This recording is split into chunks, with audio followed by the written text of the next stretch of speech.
দেশে অনুষ্ঠিত জাতীয় সংসদ নির্বাচনকে কেন্দ্র করে আভ্যন্তরীণ আইন শৃঙ্খলা পরিস্থিতি অস্থিতিশীল করার লক্ষ্যে দুষ্কৃতিকারী সন্ত্রাসী কর্তৃক সীমান্ত দিয়ে অস্ত্র, গোলাবারুদ ও বিস্ফোরক দ্রব্যাদি চোরাচালান বৃদ্ধির আশঙ্কা থাকে। এ লক্ষ্যে আসন্ন ত্রয়োদশ জাতীয় সংসদ নির্বাচন উপলক্ষে অস্ত্র, গোলাবারুদ ও বিস্ফোরক দ্রব্যাদির চোরাচালানের সম্ভাবনা থাকায় বর্ডার গার্ড বাংলাদেশের সম্মানিত মহাপরিচালক মহোদয় চোরাচালান বন্ধে আমাদেরকে জোর নির্দেশনা প্রদান করেন।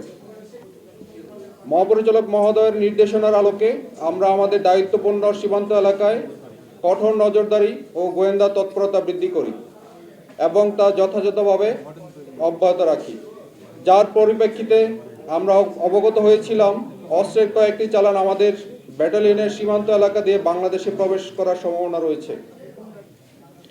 সেই লক্ষ্যে গত 2 মাসে ব্যাটালিয়নের দায়িত্বপূর্ণ 75 কিলোমিটার সীমান্ত এলাকায় নিজস্ব গোয়েন্দা টহল তৎপরতা সহ কঠোর নজরদারি বৃদ্ধি করা হয়। তৎপ্রেক্ষিতে গত 8 জানুয়ারি 2026 তারিখে আনুমানিক রাত 9:40 ঘটিকায় আজমতপুর বিউপির একটি চৌকস টহল দল দায়িত্বপূর্ণ এলাকায় অভিযান পরিচালনা করে 182 3S হতে আনুমানিক 400 গজ বাংলাদেশের অভ্যন্তর হতে মালিকবিহীন 2টি বিদেশি ওয়ান শুটার ও 9 রাউন্ড গুলি উদ্ধার করতে সক্ষম হয়। প্রাথমিকভাবে উদ্ধারকৃত অস্ত্রগুলি দেশের আভ্যন্তরীণ আইন শৃঙ্খলা বিঘ্নিত ও সন্ত্রাসী কার্যক্রমে ব্যবহার করার পরিকল্পনা রয়েছে বলে ধারণা করা হচ্ছে।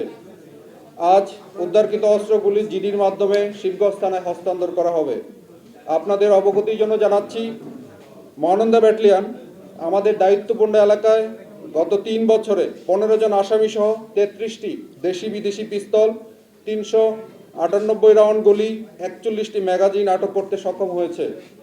আমি বিশেষভাবে উল্লেখ করতে চাই, দেশের আভ্যন্তরীণ আইন শৃঙ্খলা পরিস্থিতি স্থিতিশীল রাখতে সকল প্রকার প্রচেষ্টা আমরা অব্যাহত রেখেছি। তাই অস্ত্র, গোলাবারুদ ও মাদক যাবতীয় চোরাচালানের বিরুদ্ধে আমরা জিরো টলারেন্স নীতি বাস্তবায়ন করছি। এই বাস্তবায়নের লক্ষ্যে সীমান্ত এলাকায় অপারেশনাল কার্যক্রম বৃদ্ধি করা সহ বিশেষ টহল পরিচালনা করা হচ্ছে, যা আমাদের মৌলিক দায়িত্ব এবং ভবিষ্যতেও চলমান থাকবে।